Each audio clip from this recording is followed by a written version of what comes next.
High friends, আমি Shovan. Welcome to my YouTube channel. এখন আমি কন্নড় ভাষায় যে মুভিটা এসছে 25 ডিসেম্বর 2025, মুভিটার নাম হলো 45। কেমন হলো? ডিউরেশন হলো 2 ঘন্টা 21 মিনিট। এটা ডিরেক্টেড বাই অর্জুন জানুয়া, এবং সবথেকে মজার ব্যাপার হলো এই ছবির যে মিউজিক ডিরেক্টর এবং ডিরেক্টর একজনই, মানে অর্জুন জানুয়া। তো এই সিনেমাটা কেমন হলো? তো দেখুন, মৃত্যুর পরে কি কি জিনিস হতে পারে, এখানে সিজিআইয়ের মাধ্যমে জিনিসগুলো দেখানো হয়েছে, কিছু ভিএফএক্স ভালো ইউজ করা হয়েছে, সেটা মোটামুটি ঠিকঠাকই রয়েছে। কিন্তু সিনেমাটা না ঠিকঠাক মতো ঠিক কম্প্যাক্ট হতে পারেনি। সিনেমাটা আরও ভালো হতে পারতো। এখানে অনেক টার্ন অ্যান্ড টুইস্ট রয়েছে। একটা কুকুরের মৃত্যু হয়, এবং সেই কুকুরের যে মালিক, সে রাজবীর শেট্টির ক্যারেক্টারটার নাম থাকে বিনয়। তাকে 45 ডেজ তাকে দেয় যে 45 দিন পর আমি তোমাকে মেরে দেবো। এবং এই যে লোকটা বলে যে তোমাকে 45 দিন মেরে দেবো, সেটা হলো উপেন্দ্র কুমার রাওয়ের যে ক্যারেক্টারটা, যার নাম হলো রায়াপ্পা।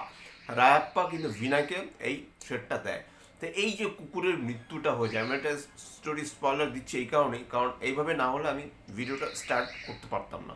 তা এই যে কুকুরের মৃত্যু হয়, এবং তারপরে রায়াপ্পা তার কুকুরকে কেন অত ভালোবাসে, এবং কেন 45 ডেজ দেওয়া হয়, এবং এই তারপরে বেশ কিছু টার্ন অ্যান্ড টুইস্ট রয়েছে এখানে। সবথেকে বড় কথা, শিবা রাজকুমারের যে ক্যারেক্টারটা যখন আসছে, অলমোস্ট প্রায় সেকেন্ড হাফেই প্রায় বলতে গেলে, ফার্স্ট হাফের প্রায় শেষ শেষ মুহূর্ত তখন আসছে, অনেকক্ষণ পর আসে ক্যারেক্টারটা। সেই ক্যারেক্টারটা আসার পর কিন্তু সিনেমাটা অনেকটা কম্প্যাক্ট হয়। তার আগেও যদি আপনি প্রথম 15-20 মিনিটের সিনেমাটা দেখেন, অদ্ভুত একটা একটা ফিল আপনি মানে অনুভূতি করতে পারবেন। মানে একটা সিন রয়েছে সেখানে, যে বিনয়ের যে ক্যারেক্টারটা, মানে রাজবীর শেট্টি, সে দেখছে যে তার শ্রাদ্ধ শান্তি হচ্ছে। সে বাড়িতে মানে ঘুম থেকে উঠে দরজা খুলে দেখে যে তার মৃতদেহটা পড়ে আছে, তার মা কাঁদছে, আশেপাশে অনেক আত্মীয় স্বজন। পরে আবার সে বারান্দায় গিয়ে দেখছে যে 4 জন কাঁধে তুলে নিয়ে যাচ্ছে তার ক্যারেক্টারটাকে, তাকে নিয়ে যাচ্ছে। এবং মৃত্যুর পর কি কি জিনিস ঘটতে পারে, সেখানে কি কি জিনিস হয়, 7 দিন পর কি জিনিস একটা মানুষের জীবনে আসে, সেই জিনিসগুলোকে খুব ভালো মতো এখানে কিন্তু একটা সার্কেলের মধ্যে দেখানো হয়েছে। এবং গরুর বাহন একটা মানে হিন্দু ধর্মের একটা মানে একটা জায়গা, মানে জায়গার কথা বললে ভুল হবে, একটা গ্রন্থ, সেই গ্রন্থের সাথে এটাকে প্যাচ আপ করা হয়েছে। এবং শিবের যে বিভিন্ন রূপ, সেই রূপগুলোকেও কিন্তু এখানে দেখানো হয়েছে। সেটা কিন্তু মাইন্ড ব্লোয়িং ক্যারেক্টার, মানে একটা ক্যারেক্টারকে প্রায় 11 রকমভাবে একজনকে দেখানো হয়েছে। 11টা ক্যারেক্টার 11টা জায়গা থেকে এসে যেভাবে অ্যাকশন সিকোয়েন্স করে, সেটা কিন্তু এক কথায় অসাধারণ। শেষের অ্যাকশনটা আমার ভালো লেগেছে।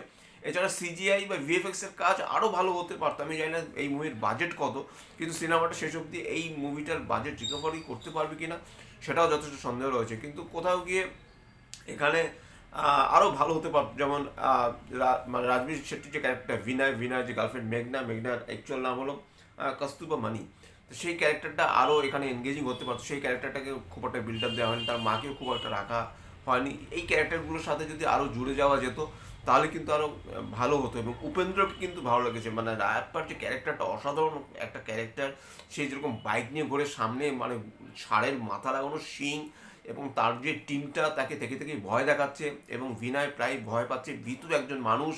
এবং সে কি ভুল করেছে, সে কি ভুল করার ফলে কুকুরের মৃত্যু হয়েছে এবং তার মৃত্যু হয়েছে, সেই জিনিসগুলোর কিছু এখানে মানে প্রথমে আপনাকে দেখে মনে হবে যে আপনি একটা বোধহয় টাইম লাইনের মধ্যে আছেন। অ্যাকচুয়ালি আপনি কিন্তু একটা টাইম লাইনের মধ্যে সত্যিই আছেন। এবং এই যে 45 ডেজের যে ব্যাপারটা, সেই ব্যাপারটা কিন্তু একদম শেষে গিয়ে রিভিল হয়। 45 ডেজ পার হয়ে যাওয়ার পর রিভিল হয়।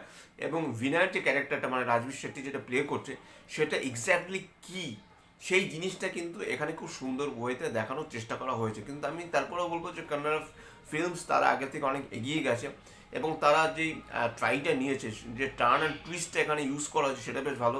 অ্যাকচুয়ালি এটা একটা ফ্যান্টাসি অ্যাকশন অ্যাডভেঞ্চার জনরার মধ্যেই পড়ে।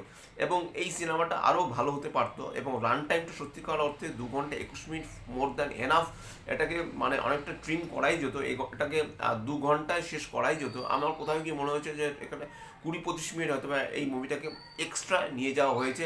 এবং এখানে বিনয় মানে রাজবীর শেট্টি যতটুকু অভিনয় করেছে, তার অ্যাক্টিং আমার ভালো লেগেছে।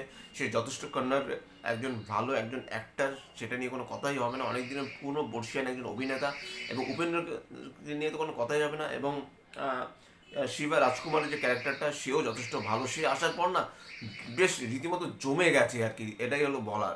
তো যাই হোক, এতটুকু বলবো, আপনারা জাস্ট 45 মুভিটা থিয়েটিক্যাল রিলিজ তো অবশ্যই হয়েছে, আপনারা চাইলে জাস্ট ওয়ান টাইম ওয়াচের জন্য আপনারা ফ্যামিলিকে নিয়ে দেখতেই পারেন। এমন কিছু ব্রুটালিটি এখানে দেখানো হয়নি, হ্যাঁ শেষে কিছু অ্যাকশনস রয়েছে, সেগুলোটা একটু ব্রুটালিটি রয়েছে, কিন্তু তারপর আপনার ফ্যামিলিকে নিয়ে সিনেমাটা অনায়াসেই দেখে আসতে পারেন। এবং সিনেমার মধ্যে বেশ কিছু চিন্তাশীল ব্যাপার, চিন্তাধারার ব্যাপার রয়েছে, মাইথোলজিকে এখানে খুব ভালো রকম ইউজ করা হয়েছে, যেটা আমার বিশেষ করে খুব ভালো লাগে। এবং সাউথ ইন্ডিয়ান মুভি কিন্তু মাইথোলজিকে খুব ভালো মতো তারা ইউজ করে, বিশেষ করে তামিল, তেলেগু, কন্নড়, মালায়ালাম, চারটে ল্যাঙ্গুয়েজের কথাই আমি যদি বলি, যে চারটে ভাষার লোকজনই কিন্তু তারা কিন্তু মাইথোলজিকে খুব ভালো মতো ইউজ করে, এটাকে কিন্তু সেইটাকেই কিন্তু এক্স্যাক্টলি ফলো করা হয়েছে। এবং মৃত্যুর পর কী কী জিনিস ঘটতে পারে সেই জিনিসগুলোকেও কিন্তু রীতিমতো চোখে আঙুল দিয়ে দেখানো হয়েছে, যেটা কিন্তু রীতিমতো মানে অন্যরকম একটা দিক। তো যাই হোক, আমার ডিসেন্ট লেগেছে, আমার যে খুব যে একটা ভালো লেগেছে সেটাও বলবো না, আবার যে মাস্ট মাস্ট ওয়াচ একটা মুভি 45 সেটাও এক্স্যাক্টলি সেটা নয়, কিন্তু তারপর আপনার মুভিটা জাস্ট ওয়ান টাইম ওয়াচের জন্য আপনারা দেখতেই পারেন। তাই এটাই ছিল আমার 45 মুভি রিভিউ। যদি আমার চ্যানেলটা ভালো লাগে তাকে লাইক, শেয়ার, কমেন্ট এবং সাবস্ক্রাইব করতে ভুলবেন না। আমার চ্যানেলকে ইনস্টাগ্রাম লিঙ্ক, ফেসবুকের লিঙ্ক এবং ইউটিউব লিঙ্ক আমার ডিসক্রিপশন বক্সে দিয়ে দেওয়া রয়েছে, সেখান থেকে আপনারা আমাকে কানেক্ট করতে পারেন। Till then stay tuned, tata, love you, bye bye, and good night.